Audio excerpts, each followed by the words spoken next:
Mohon perhatian, tekan tombol subscribe. Terima kasih atas perhatiannya.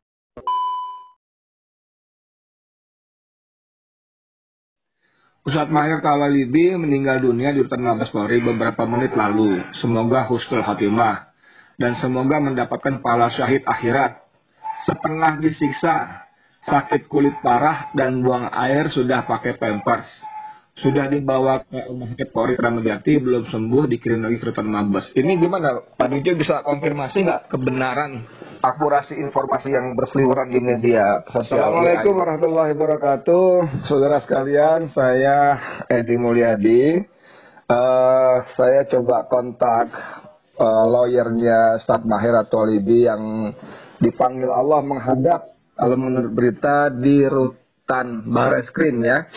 Nah, saya coba janjian sama lawyer beliau, pengacara yang mendampingi, membela, dan melakukan segala upaya untuk kebaikan khususnya Ustadz Maher dan para aktivis berjuang yang lainnya. Beliau adalah Bapak Jujuk Purwantoro. Ini lawyer senior yang sepak terjangnya sudah bisa kita ikuti. Dulu termasuk mendampingi saya ketika saya dipanggil oleh Barreskrim terkait liputan di kilometer 50. Kita sapa dulu. Pak Juju, apa kabar Pak Juju? Sehat? Alhamdulillah Mas Edi, alhamdulillah baik-baik ya. Alhamdulillah. Tadi pagi di subuh saya coba kontak, nggak diangkat. Saya pikir wah ini beliau ini jangan-jangan pulang pagi. Gimana? Sekolah sampai jam berapa? Ya begitulah Mas Edi, alhamdulillah kita baik-baik dan tadi sekitar 1:30 ya. Masya Allah. Baru sampai rumah ya kira-kira. Itu apa pagi sampai pulang pagi begitu Pak Juju? Ya kan dari mulai kabar meninggalnya almarhum Ustadz Maher ya. Ya. Itu diperkirakan sekira pas ajan Isya ya. Dari jam 7 lewat begitu. Meninggal beliau di rumah sakit. Kok di rumah sakit? Rumah tahanan Mabes Polri. Di Barreskrimnya ya? Kan? Di Barreskrim Kebayoran itu. Nah, ya setelah meninggalnya itu kemudian langsung dibawa ke rumah sakit Polri Kramat Jati. Begitu Mas. Iya. Sebetulnya kemarin gimana kondisi beliau terakhir itu? Apa kan kita sempat dengar sakit, minta di lawyer termasuk khususnya Pak Juji minta dibawa ke rumah sakit, apa mudah apa bagaimana proses itu? Ya betul, sebetulnya pada waktu beliau mulai disangkakan begitu, dan kemudian ditangkap begitu dan dibawa ke Mabes Polri dan kemudian ditahan. Sekira 2 bulan yang lalu ya begitu. Iya, kurang lebih 2 bulan yang lalu itu kan sebetulnya beliau baru recovery gitu ya, baru penyembuhan dari ada luka di ususnya itu Mas. Jadi luka di ususnya itu beliau baru dioperasi kira ya 1/2 tahun lalu lah begitu. Oh gitu. Dalam proses penyembuhan ya di Rumah Sakit Umi Bogor pada waktu itu opname dan operasinya begitu. Iya. Ya betul. Itu penyakitnya dan kemudian kita sampaikan medical record penyakitnya itu kepada pihak Mabes Polri. Jadi memang belum sembuh betul, belum pulih betul waktu dia ditahan di Mabes Polri itu. Saya rasa itu berkelanjutan penyakit itu. Betul. Waktu tim lawyer khususnya Anda menyampaikan kepada Polri supaya Ustadz Maher dirawat di rumah sakit, bagaimana itu? Proses dan hasilnya gimana? Ya, itu mulai terasa kambuhnya dan sakitnya itu memang sudah mulai dia maklum keluhkan itu dan kita juga sudah sampaikan tentang rekod tersebut dan memang dia ya ditanggapi biasalah seperti biasa. Kemudian mulai yang agak parah itu sekira sebulan yang lalu sudah dirasakan dan kemudian seperti biasa ya awal-awal itu diperiksa, dicek di hospital klinik di Mabes Polri itu Mas, awalnya seperti itu, dicek seperti biasa lah kira-kira gitu. Jadi cuma dicek aja ya, di klinik aja, nggak sempat dibawa ke rumah sakit ya? Waktu ya awalnya dicek medical tentang kondisi kesehatannya seperti apa, kemudian ya up and down begitu kondisi kesehatannya, dan baru 2 minggu yang lalu itu sekira 2 minggu yang lalu itu dibawa atau diopnam ya, dirawat di rumah sakit Polri Kramat Jati, Mas. Itu memakan waktu sekira diopnam 5 hari. Oke. 5 hari di sana begitu, dan setelah dianggap sudah agak pulih baru kemudian dipulangkan ke Barreskrim Polri, ke rutan Barreskrim Polri, begitu, Mas. Jadi statusnya agak pulih ya, belum pulih betul ya? Gimana? Saya perkirakan begitu karena pada waktu baru kembali lah ya dari masa itu, beliau juga masih mengeluh begitu, dan selalu permintaannya kalau bisa ada rasa kekhawatiran yang ya secara fisiologis mungkin ya Mas ya, mental fisiologis dari yang bersangkutan, bahwa kalau bisa dikembalikannya dirawatnya di rumah sakit Umi saja, karena itu rumah sakit yang saya kemarin kan dioperasi dan diopnam di sana. Saya mohon ya, saya nggak tahu ya apa yang ada di pikiran almarhum itu, bahwa tetap memaksa atau bertahan untuk selalu dibawa ke rumah sakit Umi di Bogor sana yang ada dokter yang lalu, dia bilang dokter yang merawat saya gitu. Itu permohonannya Mas ya. Pak Jojo, beberapa saat setelah Ustadz Maher wafat, itu media sosial khususnya grup-grup pertemanan WA itu beredar kabar tentang beliau meninggal, ditambah informasi, saya bacakan saja antara bunyinya begini. Ustadz Maher Tawalibi meninggal dunia di rutan Mabes Polri beberapa menit lalu. Semoga husnul khatimah dan semoga mendapatkan pahala syahid akhirat. Setengah disiksa, sakit kulit parah dan buang air, sudah pakai pampers. Sudah dibawa ke rumah sakit Polri Kramat Jati, belum sembuh, dikirim lagi ke rutan Mabes. Ini gimana? Pak Jojo bisa konfirmasi nggak kebenaran, akurasi informasi yang berseliweran di media sosial WA ini? Ya mungkin kalau ada istilah, walaupun bukan dari kami ya, informasi itu saya rasa ya, bukan dari kami sebagai kuasa hukum. Pengertian disiksa itu mungkin dalam arti mengalami penyakitnya kali ini seperti itu kali Mas ya. Jadi beliau merasakan penyakitnya seperti itu, dan memang saya dengar juga sulit sikap makan ya, makan sangat sulit, dan kebetulan ada teman satu rutan yang baik gitu di sebelahnya itu yang selalu mendekati dan membantu dalam berbagai hal, termasuk kadang-kadang juga menyuapin seperti istrinya sendiri. Jadi memang kondisinya lemah begitu, makannya sangat susah, sangat susah sekali untuk makan, dan terakhir itu hari Minggu ya. Minggu itu masih diperiksa ya di klinik Mabes Polri begitu. Masih diperiksa dan dalam kondisi tertidur terbaring. Masih dalam kondisi terbaring gitu. Dan pada waktu hari Kamis itu terakhir beliau dilimpahkan kasusnya ke pihak ke Kejaksaan Negeri Kota Bogor begitu. Itu juga dalam keadaan duduk tapi sangat lemah dan sulit sekali bicara. Saya langsung bicara dengan almarhum begitu.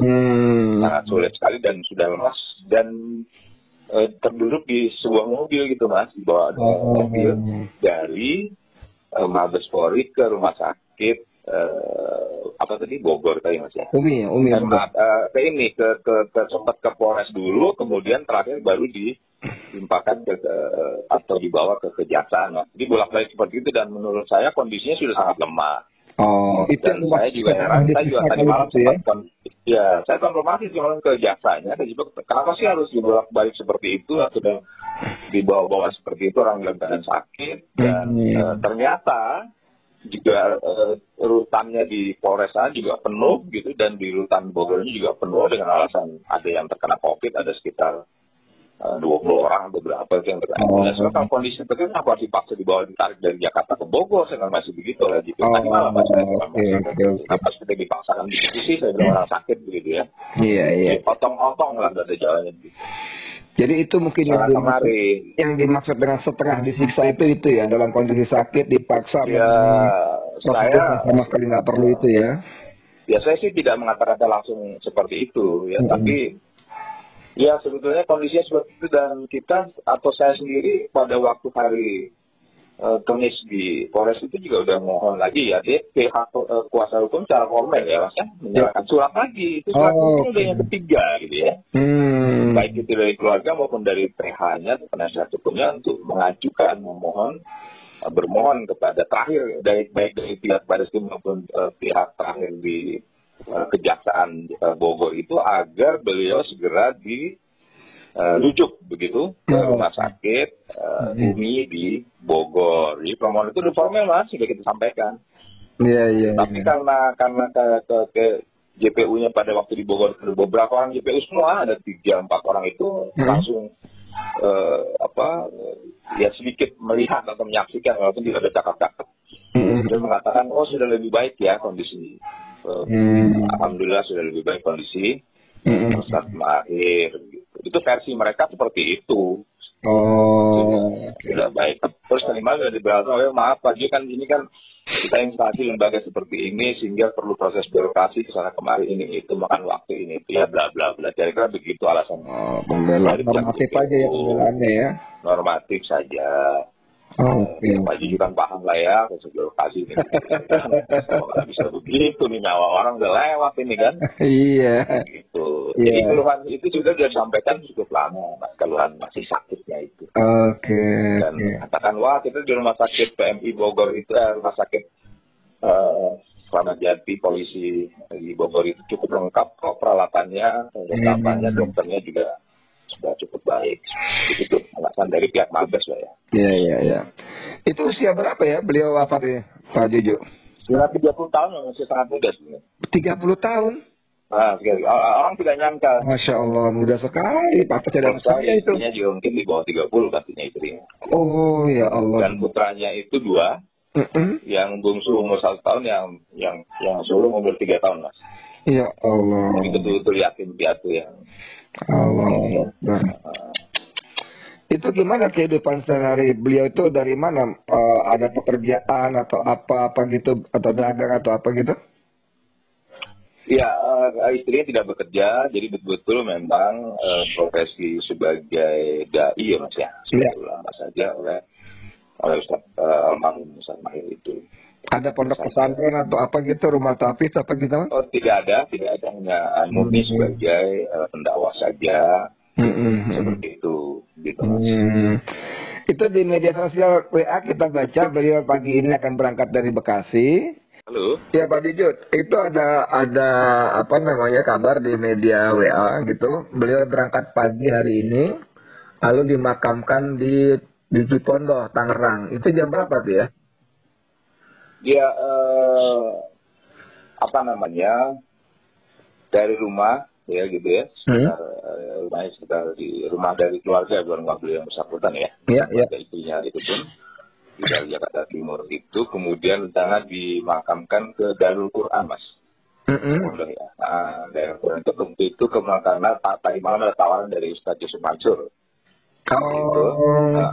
Tawaran dari beliau langsung, bisa saja ke Darul Quran yang bersebelahan dengan almarhum Ustaz Ali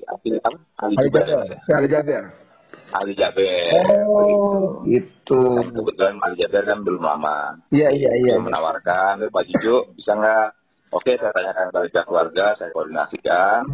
Pihak keluarga, alhamdulillah memang menyepakati begitu untuk dibawa ke pemakaman Darul Quran. Jadi dimakamkannya jam berapa Pak Jijo? Sekira dari rumah mungkin sekira jam 10-an ya. Oh, baca di zuhur kira-kira di situ ya? Iya, kira-kira sholat di masjid baru bawa ke makam kalau iya, kira-kira begitu.